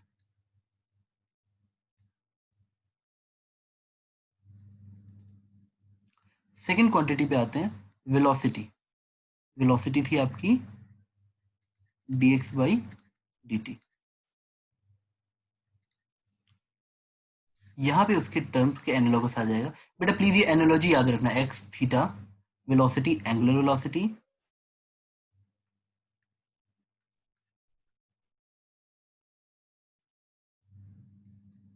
अब फिर से कैसे कनेक्ट करोगे, 1/r से। याद करो हमारा वेलोसिटी का मैग्नीट्यूड कितना निकला था, आप ऊपर आके कहीं भी समरी में देख लो, हमारा वेलोसिटी का मैग्नीट्यूड कितना आया था, आर ओमेगा। तो ओमेगा विल बी v/r। और बेटा इसमें बड़े अच्छे अच्छे क्वेश्चन बनेंगे आगे चल के, आज हम सिर्फ थ्योरी पढ़ रहे हैं। Omega equal to v/r। तो जब मैं वेलोसिटी पे हूं तो मैं किससे मल्टीप्लाई करूंगा, मुझे ओमेगा मिलेगा, ओमेगा विल बी v/r या v equal to omega r। बेटा याद रखना हर अच्छा बच्चा हमेशा वेक्टर नोट्स को प्रेफरेंस देगा।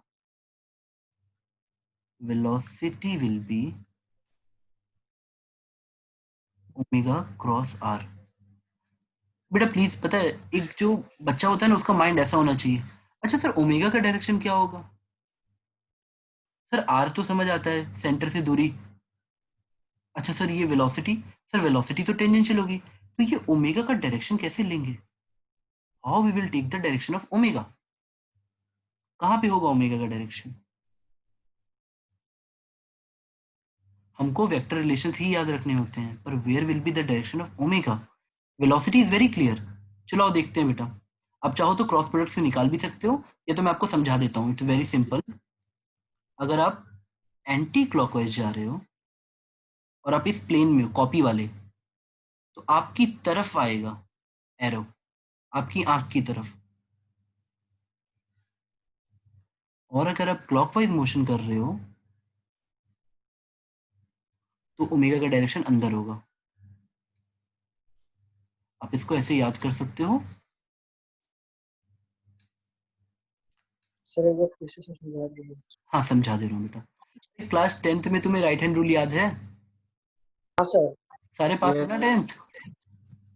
हाँ सर। बस वही लॉजिक लगा दो। करंट एंटी क्लॉकवाइज, तो thumb will give the direction of omega. समझे बेटा?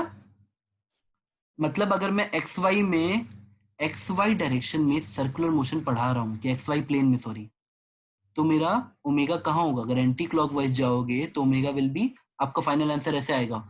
जैसे ओमेगा की यूनिट क्या है? एंगल पर यूनिट टाइम, यानी आप कैसे लिखोगे? Radiance per unit second. और डायरेक्शन क्या होगा?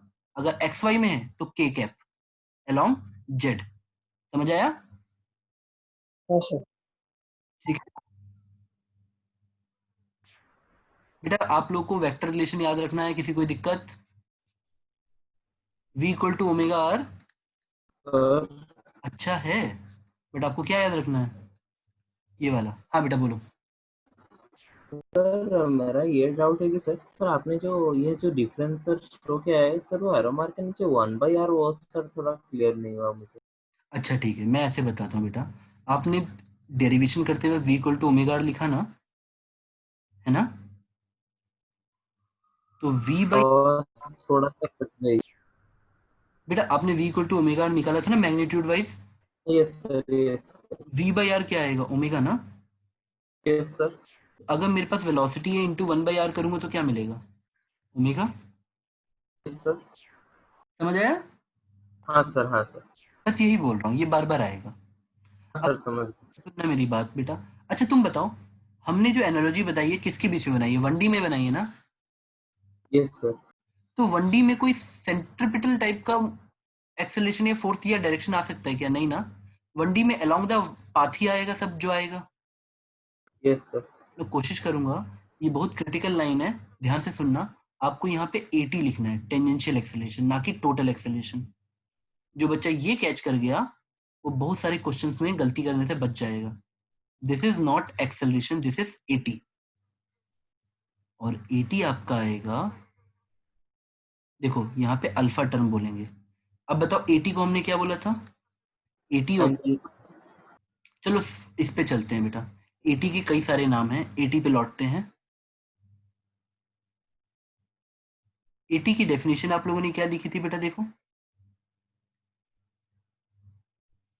AT पे हम जब आए तो हमें क्या मिला बेटा? देखो AT is R D omega by dt।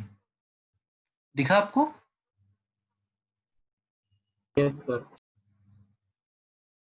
अच्छा ठीक है, अगर मैं आपको AT समझा पाऊं कि AT आपका, देखो AT एक तरह से स्पीड चेंज शो करता है। AT की मैथमेटिकल डेफिनेशन आएगी, या तो आप लिखोगे आर डी ओमेगा बाई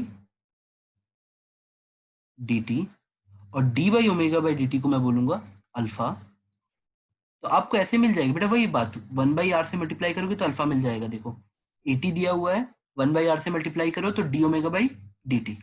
समझने के लिए तुम चाहो तो ऐसे देखो कि सर अगर मुझे 1D दिया हुआ है तो ये वेलोसिटी है, और 1D में वेलोसिटी और स्पीड एक ही होती है जब तक आप डायरेक्शन चेंज नहीं करते। देखो बेटा, अगर मैं स्ट्रेट लाइन के लॉन्ग जा रहा हूँ तो तमेव वेलोसिटी तमेव स्पीड, कोई अंतर ही नहीं है। बात समझने की कोशिश करना। अगर मैं डायरेक्शन चेंज नहीं कर रहा 1D में तो वेलोसिटी और स्पीड में कोई अंतर नहीं है। तो यहीं पे बच्चे गलती कर देते हैं। ये जब मैं लिखवा रहा हूँ dx बाई dt, तो यही स्पीड भी है, change in position by time. अब यहाँ पे जब मैं एक्सेल AT पे आता हूँ तो ये सिर्फ रेट चेंज ऑफ स्पीड देता है। ये एक्सेलरेशन सिर्फ ये बताता है कि स्पीड कितनी चेंज हो रही है, इसका डायरेक्शन से कोई लेना देना नहीं है। अब चाहो तो इसी R को अंदर भेज दो, R ओमेगा आपको स्पीड दिखने लगेगा, बात खत्म। इसी r को अंदर भेज दो। जब आपने खुद at को ऐसे डिराइव किया था r d omega by dt बेटा, तो इस r को अंदर भेज दो, d by dt of r omega was nothing but velocity का मैग्नीट्यूड। तो ये at स्पीड चेंज डिनोट करता है। याद रखना, टेंजेंशियल एक्सेलरेशन ये बताएगा कि स्पीड चेंज कितना हो रहा है, change in speed per unit time. बेटा तोड़ तोड़ के सिंपल हिंदी में बना लो कि भाई सर्कल में मैं तुमको बोलूं कि तुम यहाँ पे अभी 31 से जा रहे हो और यहाँ पे 30 से जा रहे हो और तुमने टाइम लिया 0.1 सेकेंड, तो 80 हुआ final speed minus initial speed, यानी 30 माइनस 31 यानी 1 बाई टाइम टेकन। ये सिर्फ स्पीड चेंज से लेना देना है। 80 denotes change in speed per unit time. बेटा मैं इस चीज को थोड़ा सा सुंदर बना के दोबारा लिखता हूँ, थोड़ा हॉट पॉच टाइप का हो गया। 1D सर्कुलर, यहाँ पे आया x, यहाँ आया थीटा, मल्टीप्लाई करने के बाद 1/r, थीटा इक्वल टू आप चाहो तो x/r लिख लो। उसके बाद यहाँ वेलोसिटी आई, इसको डिफरेंशिएट करने पे, यहाँ पे इसको डिफरेंशिएट करने पे ओमेगा आया यानी डी थीटा बाई dt, और फिर से 1/r से मल्टीप्लाई करने पे हमारा, हम चाहो तो वैसे लिख लें कि हमारा omega equal to v/r। But ये रिलेशन ना याद करके आप वेक्टर रिलेशन याद रखो तो आपकी सेहत के लिए ज्यादा अच्छा है, ओमेगा क्रॉस r। उसके बाद हमारा टर्म आया at, टेंजेंशियल एक्सेलरेशन, और ये आया, प्लीज बेटा इसको d वेलोसिटी बाय dt मत लिखना, स्पीड बाय dt लिखना, आप सारी गलतियों के और पाप से बच जाओगे। और यहाँ पे जब हम कनेक्ट करेंगे तो हम लिखेंगे हमारा अल्फा, और अल्फा होगा सिंपली इसका डिफरेंशिएशन, यानी डी ओमेगा बाई dt। और आप यहाँ पे भी ऐसे याद करोगे कि sir vector wise at, tangential acceleration is equal to, क्योंकि बेटा मार्केट में कई किताबें हैं MTG टाइप की जो आपको यहाँ पे a रख के पढ़ा देंगी और बच्चा वही पढ़ भी लेगा। बेटा एक सेकंड,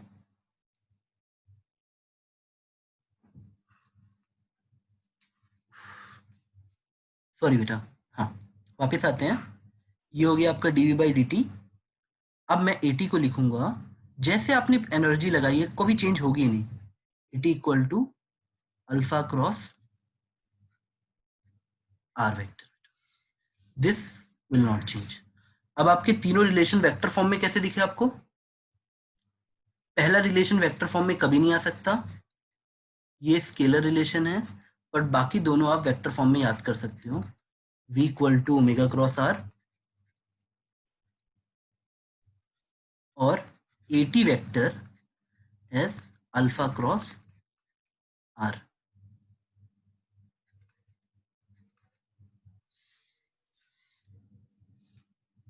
अब बेटा मुझे सेक्शन बाय सेक्शन, हमने जो 3 सेक्शन बनाए हैं सब पे अलग अलग न्यूमेरिकल्स लगवाने रहते हैं, हर एक का मतलब समझाना होता है। अभी सिर्फ तुमने मैथमेटिकली एनालॉजी पढ़ी, अब इसका फायदा क्या हुआ, इसको एनालॉजी को पढ़ने का फायदा क्या हुआ, आओ देखते हैं। सपोज तुमने यहाँ पे 1D में ये फॉर्मूला डिराइव किया था कि v एवरेज होता है u प्लस v/2 अगर एक्सेलरेशन कांस्टेंट है तो। अगर स्ट्रेट लाइन में चल रहे हो तो एक्सेलरेशन मतलब 80 हो गया, कांस्टेंट है तो।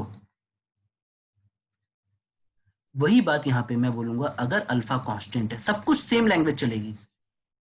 अगर अल्फा कांस्टेंट है तब average angular speed will be initial angular speed plus final angular speed by 2। बेटा देखो यहाँ जो मेहनत कर रहा है वो वहां पे फायदा उठाएगा, और जो बच्चा इन दोनों टॉपिक्स को कनेक्ट नहीं करेगा उसके लिए पूरा काइनेमेटिक्स अलग है, पूरा सर्कुलर मोशन अलग अलग है, और वो डबल मेहनत करने वाले बच्चे हो जाते हैं। अगर आपने यहाँ पे लिखा है s इक्वल टू यानी displacement equal to ut plus half at square, तब यहाँ पे एक बच्चा एंजॉय करके बोलेगा सर s मतलब डिस्प्लेसमेंट, तो यहाँ पे डिस्प्लेसमेंट है थीटा। u मतलब इनिशियल एंगुलर वेलोसिटी, देखो कनेक्ट करो, नॉट लगने का मतलब होता है इनिशियल, टाइम कभी चेंज नहीं होता, प्लस हाफ, वहां पे अगर 80 आएगा तो यहाँ क्या आएगा, अल्फा टी स्क्वायर। सब रिलेशन सेम मैच कर दो बेटा, सेम मैच कर दो। अगर मैंने तुम्हें यहाँ पे v equal to U plus 80 लिखवाया, यहाँ पे क्या लिखोगे, omega F omega final equal to omega naught plus alpha T. हाँ, हमको हर एक का एक एक क्वेश्चन करने के बाद कॉन्फिडेंस आता है, उससे पहले कॉन्फिडेंस नहीं आता बेटा। ऐसे कॉपी पे नोट्स बना लेने से कॉन्फिडेंस नहीं आएगा, भले ये नोट्स काफी हैं, लेकिन कॉन्फिडेंस तब आएगा जब तुम एक एक क्वेश्चन को कनेक्ट खुद से करोगे। आपने वहां पे स्ट्रेट लाइन में जब मोशन हो रहा था तो 80 वॉज इक्वल टू एक्सेलरेशन, तब आपने ये रिलेशन डिफाइन किया था V D V by D X, अगर आपको याद हो तो। यहाँ पे वो रिलेशन कैसे आ जाएगा, अल्फा इक्वल टू ओमेगा, देखो बेटा डी ओमेगा बाई एक्स, मतलब यहाँ का क्या हो जाएगा, डी थीटा। सर हाँ बेटा बोलो। सर सर्कुलर मोशन में इसका मतलब है, सर्कुलर मोशन में सर जब भी इनिशियल वेलोसिटी या फाइनल वेलोसिटी दिया होगा उसको सर एंगुलर वेलोसिटी बनाना है। दोबारा बोलना बेटा, सॉरी सुन नहीं पाया बेटा मैं, दोबारा। सर सर्कुलर मोशन में जब भी सर हाँ नहीं सर, जब भी हम काइनेमेटिक्स में 1D का सर हम इनिशियल वेलोसिटी यू और फाइनल वेलोसिटी देते हैं, यहाँ हाँ हाँ सर सेम सर ओमेगा हाँ नॉट ओमेगा हाँ हाँ फाइनल हो हाँ। जाएगा। आप ऐसे सोच लो हाँ कि सर। वहां पे x है या डिस्प्लेसमेंट टाइप का है, यहाँ पे थीटा है, वहां पे u था, यहाँ ओमेगा, यहाँ वहां पे v था, यहाँ ओमेगा हाँ सर। फाइनल है। वहां पे टेंजेंशियल या एक्सेलरेशन बोलते थे 1D में, बट जब तुम स्ट्रेट लाइन में जा रहे हो तो वही चीज 80 है और वही चीज a है, बट 80 लिखने से तुम कभी भी कॉन्सेप्चुअली गलत नहीं जाओगे, तो ये यहाँ पे तुम्हारा अल्फा बन जाएगा। एनालॉजी लगा देंगे बेटा हम बार बार, तुम चाहो ना तो बेटा हर चीज को फिर से डिराइव भी कर सकते हो, हर रिलेशन हम निकाल भी सकते हैं, फिर से कैलकुलस लगा लगा के एक एक रिलेशन डिराइव करेंगे, बट इतना पाप क्यों करना जब ये सब कर चुके हो। तो हर रिलेशन दोबारा होल्ड करेगा बेटा, every relation will hold again. Like मैं ऐसे बोलूंगा, देखो यहाँ थीटा था, एक बार डिफरेंशिएट करोगे तो थीटा बाई डी टी मिलेगा यानी ओमेगा, एक बार और करोगे तो अल्फा मिल जाएगा, यानी तुम अल्फा को बोल सकते हो या तो डबल डिफरेंशिएशन, या तो बेटा आप बोल सकते हो D omega by D t. और सेम टाइम का लॉजिक, इस सर जब वापस जाएंगे, अगर मुझे अल्फा दिया है और ओमेगा ने, सेम लॉजिक बेटा, बिल्कुल सेम लॉजिक। अब बताओ हम लोग 10-10 बार क्यों पढ़ेंगे। जो बच्चा ईमानदारी से काइनेमेटिक्स पढ़ रहा है हाँ वो कभी ना कभी अपनी नोट्स की इज्जत करेगा और कनेक्ट कर लेगा हर चीज, ही विल कनेक्ट, देख सर, ये सब पढ़ा है सर।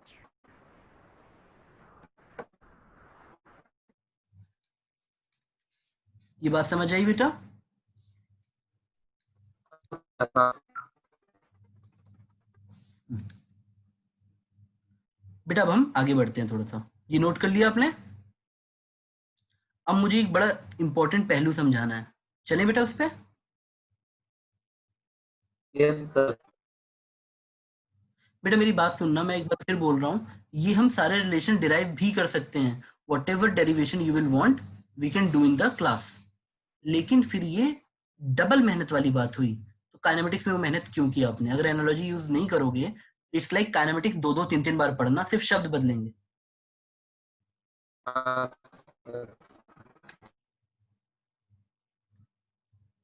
अगर वो आप बस थोड़ा थोड़ा लॉजिक गेन करना पड़ेगा, जैसे मान लो ये चीज हम क्वेश्चन करते करते ही सीखते हैं बेटा। इसमें एक टर्म यूज होता है एंगुलर वेलोसिटी, में जानबूझ के बताऊंगा ये दोनों टर्म अलग अलग हैं, सिंबल कई बार सेम रहेगा, इसे नोट में लिखना। एंगुलर वेलोसिटी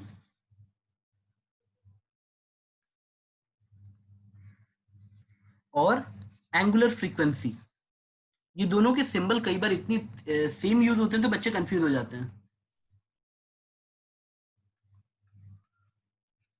फ्रीक्वेंसी का मतलब होता है रिपीटिशन, एक सेकंड में कितनी बार आप एक ही चीज इवेंट को रिपीट कर रहे हो, नंबर ऑफ इवेंट्स 1 सेकंड में। तो जब मैं एंगुलर फ्रीक्वेंसी की बात कर रहा हूं तो मैं क्या बोल रहा हूं, नंबर ऑफ रेवोल्यूशंस पर सेकंड। ये बात समझ पा रहे हो? और एंगल है तो एंगल में कन्वर्ट कर दो, यानी बेटा थोड़ा फीलिंग लो, कितना चक्कर पर सेकंड, और एक चक्कर में कितना एंगल होता है, थीटा कितना होता है, 2 पाई रेडियंस, एक चक्कर में 2 पाई रेडियंस होता है, 2 yes sir. n by time. यानी जब मैं इसको एंगुलर फ्रीक्वेंसी बोलूंगा तो मेरे लिए 2 पाई n एक सेकंड में बेटा कितना टाइम लगेगा। ठीक है बेटा, समझ आया? Yes sir.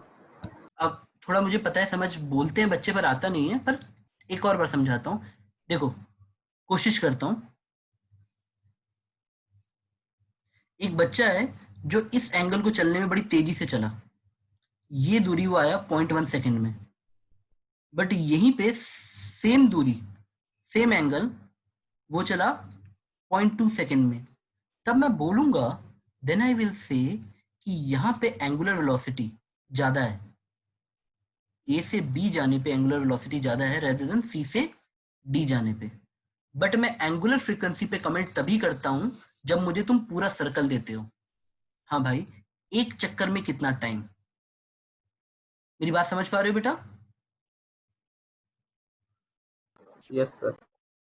Angular velocity is D theta by D T, whereas angular frequency का मतलब होता है नंबर ऑफ, मतलब total angle covered in a given second, एक सेकंड में कितना एंगल कवर्ड। बेटा आप खुद जानते हो कि एक सेकंड में हो सकता है 25 चक्कर भी लग जाएं और हर जगह स्पीड अलग अलग हो सकती है। मतलब angular frequency has to do with the cycles, not at a instant. और एंगुलर वेलोसिटी होती है आपकी इंस्टेंटेनियस टाइप की, कि हाँ उस समय कितनी वेलोसिटी है। बेटा ये दोनों अलग अलग चीजें हैं, पर बुक्स में कई बार इतना सेम सिंबल यूज करेगा कि आप बच्चे कंफ्यूज हो जाते हैं। बेटा इसी में अगर आपने एटी को ध्यान से देखा होता, अगर एक बच्चा कांस्टेंट स्पीड से जा रहा है 3 मीटर पर सेकंड से, तब हम इस सर्कुलर मोशन को यूनिफॉर्म सर्कुलर मोशन कहते हैं।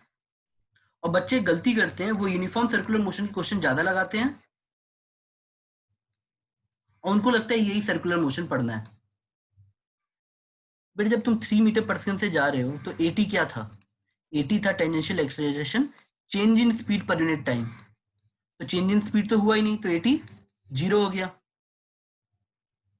बट अगर तुम्हारे पास स्पीड है तो तुम याद करो, एसी हमने लिखा था ओमेगा स्क्वायर आर। अब ओमेगा को v equal to omega R था बेटा, तो एक बच्चा चाहे तो ओमेगा को v बाई आर लिख के एसी को एक और लिख सकता है मैग्नीट्यूड के टर्म्स में, v स्क्वायर बाई आर। ये सारे फॉर्मूले हमें याद हो जाते हैं टाइम के साथ, डोंट वरी। यानी इस केस में भी एसी आएगा। तो तुम मुझे बताओ, अगर मैं नॉन यूनिफॉर्म मोशन करूंगा, यूनिफॉर्म सर्कुलर मोशन मतलब स्पीड कांस्टेंट, अगर मैं स्पीड वेरिएबल रखूंगा तब मेरा एसी भी आएगा और एटी भी आएगा। तो अगर, बट जरूरी नहीं कि क्वेश्चन हमेशा न्यूमेरिकल आए। मैं तुमसे पूछूं अगर तुम सर्कल पे हो तो क्या होगा तुम्हारे पास, ऑलवेज क्या होगा, एसी या AT? Which acceleration is guarantee that you are on circle? बेटा कौन सा एक्सेलरेशन होगा बताओ? Sir tangential. बेटा नहीं, सेंट्रीपिटल। इसमें तो देखो ना, यूनिफॉर्म सर्कुलर मोशन में टेंजेंशियल 0 है। हाँ सर। बेटा आराम से सोचो, हमको 2 फोर्स चाहिए होते हैं। तुम कभी भी किसी कर्व पे चलोगे ना बेटा, सुनो, किसी भी कर्व पे जब तुम चलते हो, ये जो फोर्स लगता है अलोंग द टेंजेंट, या इस फोर्स को एफ टी बोल दो, और इससे जो एक्सेलरेशन निकालोगे A T, F T by mass, ये स्पीड चेंज करेगा। बेटा तुम खुद ही सोचो ना, ये तुम्हारा दोस्त भाग रहा है, तुम अगर उसको ऐसे मारोगे तो क्या उसकी स्पीड आगे बढ़ेगी? नहीं ना। No sir. टेंजेंशियल फोर्स किस लिए होता है? स्पीड चेंज करने के लिए। अच्छे से सोच लो, सेंट्रीपिटल एक्सेलरेशन या टेंजेंशियल फोर्स क्या करेगा? Speed change. बेटा ये बहुत important, this is really important. और सेंट्रीपिटल फोर्स आपका डायरेक्शन मोड़ेगा, मतलब चलो मुड़ो इस तरफ, वरना तुम तो आगे ही चले जाओगे इसी की लाइन में। समझे मेरी बात? हाँ सर, वो ट्रैक पे रखेगा। हाँ वेरी गुड। उस ट्रैक पे रखने के लिए तुम्हें क्या चाहिए? Centripetal centripetal acceleration.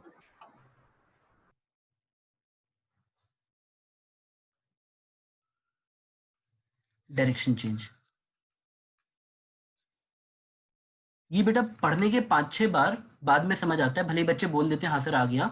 ये फीलिंग उनको कुछ न्यूमेरिकल्स लगाने के बाद, थोड़ा सा जूझने के बाद समझ आती है। हमेशा आपके दिए गए बल या फोर्स के दो मतलब होते हैं। एक आपकी गति को चेंज करेगा, स्पीड को, one force will change your speed, other will change your direction और will keep you on the track. अब अगर इसी को आप ऐसे देखो तो वही चीज सर्कुलर मोशन में आपको ऐसे मिलती कि सर जब हम सर्कुलर मोशन में हैं,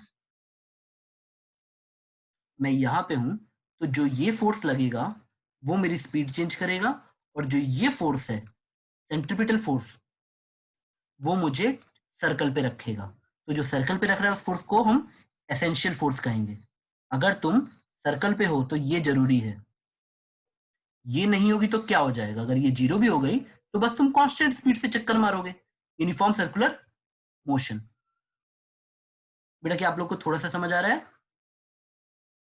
तो बुक्स में कई बार आपको ऐसे क्वेश्चन देगा और आपको लगेगा यूनिफॉर्म सर्कुलर मोशन ही आपका सिलेबस है।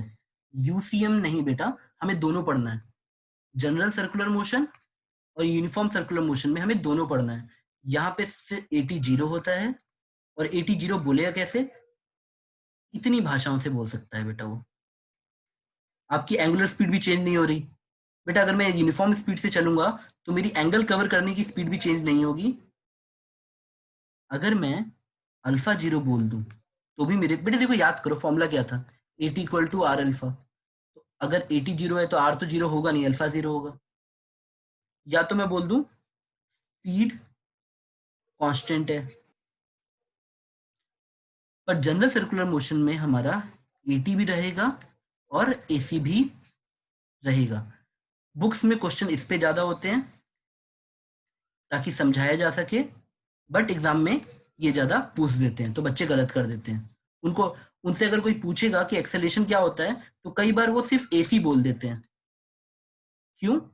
टोटल एक्सेलेरेशन था AC square plus eighty square. जब एटी जीरो हो जाएगा तो ए इक्वल टू एसी, तो उनको लगने लगता है कि सर्कुलर मोशन में एक्सेलरेशन इज एसी या वी स्क्वायर बाई आर, और ये काफी गलत हो जाता है बेटा। बेटा बात समझ आई? तो बेटा मैं अभी ये फर्स्ट राउंड खत्म करता हूँ थ्योरेटिकल लेक्चर का। इसके बाद हम लोग फर्स्ट सेक्शन से स्टार्ट करेंगे, न्यूमेरिकल सेक्शन आएगा। सर्कुलर मोशन हमेशा देखो ये जो 3 पार्ट हमने पढ़े थे ना, इसमें हमें हर पार्ट पे न्यूमेरिकल्स देने होते हैं। इसके ऊपर, यूनिट वेक्टर डायरेक्शन के ऊपर, और एनालॉजी पे, जहां मैं काइनेमेटिक्स की ट्रिक से सर्कुलर के क्वेश्चन करूंगा कि इनिशियल एंगुलर वेलोसिटी इतनी थी तो कितना एंगल कवर करेगा। बेसिक बेसिक क्वेश्चन बेटा, मेरी बात समझ गए? हमें इस पे भी न्यूमेरिकल लगाने हैं, इस पे भी लगाने हैं, और इस पे भी लगाने हैं। ठीक है बेटा? और सुन लो बेटा, सीक्वेंस याद कर लो। 1D समझ नहीं आई, सर्कुलर नहीं आएगा। सर्कुलर नहीं आया, रोटेशन कभी नहीं आएगा। For the love of God इसको पढ़ो, इसको पढ़ो, और फिर ये समझ आएगा। और जिसको रोटेशन समझ आना शुरू हो जाता है उसका 11th का फियर हमेशा निकल जाएगा। 11th में हमेशा बच्चा बोलेगा मेरी फिजिक्स अच्छी है, अगर उसका रोटेशन का फियर नहीं है तो। बेटा ठीक है, मैं लेक्चर क्लोज कर रहा हूँ बेटा। सर एक छोटा सा डाउट था सर। हाँ बेटा आपने बोलो। जो पूरा लास्ट पेज में आपने जो सर बोला सर, हाँ उसको हाँ, बस 2 लाइन में शॉर्ट में थोड़ा समराइज कर दीजिए सर। पूरा तो लास्ट लाइन आपने जो लिखा सर। ये वाला नहीं सर, पूरा लास्ट पेज में। पूरा लास्ट पेज में ये वाला, नहीं सर, और थोड़ा नीचे। ये वाला, नहीं सर, नीचे नीचे सर। ये वाला। हाँ सर, यही वाला। सर आपने जो बोला कि टेंजेंशियल वाला 0 हो जाता है सर, तो बच्चे सोचते हैं मतलब एक्सेलरेशन सिर्फ सेंट्रीपिटल होता है, वो सर क्यों होता है? हम इससे क्यों एश्यूम करते हैं वो सर थोड़ा बेटा सा मैं ये बता रहा दो हूँ, लाइन में मैं बताता हूँ बेटा, बताता हूँ, सुनो। होता क्या है ना, अगर मैं आपको जिंदगी भर यही पढ़ाते रहूं कि एक्स में मोशन होता है, तो हमारा माइंड ओपन नहीं रहता नई चीजों के लिए। तो वो कभी सर्कल को भी नहीं पढ़ने जाएगा, बोलेगा नहीं 1D, वो सर्कल को भी जबरदस्ती ऐसे ही बोलेगा, नहीं ये भी छोटा छोटा 1D है। मेरी बात समझो। हाँ सर। मैंने बोला कि अगर आप किसी सर्कल पे कांस्टेंट स्पीड से जा रहे हो, तो जब वो आपको एक्सेलरेशन निकालने को बोल रहा है, आप बार बार v² r पुट कर दोगे, आपका फॉर्मूला मैच कर जाएगा, तो आपको लगेगा अरे एक्सेलरेशन मतलब v²r। मेरी बात समझे?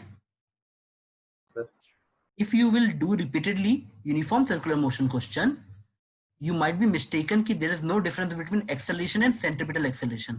बेटा जबकि acceleration is a bigger term, acceleration में दोनों कंपोनेंट होंगे। बात समझ आई बेटा? बेटा आप लोग की नेक्स्ट क्लास भी रहती है ना, इसलिए मैं क्लोज कर रहा हूँ मीटिंग बेटा। यस सर, अच्छे थैंक से यू सर। पढ़ना, नोट्स बना लेना बेटा सारे बच्चे। Hello sir. हाँ बेटा बोलो। सर मेरे को पिछले टेस्ट में डाउट था सर, कुछ क्वेश्चंस में। किसमें बेटा बताओ? सर पिछले वाले टेस्ट में जो थर्सडे को हुआ था। हाँ बेटा फिर एक काम कर लो, आप कभी भी मुझे व्हाट्सएप कर दो, मैं आपको पर्सनली जूम क्लास में, ठीक है? Yes sir. हाँ बेटा। ठीक है सर, थैंक यू। हाँ बेटा।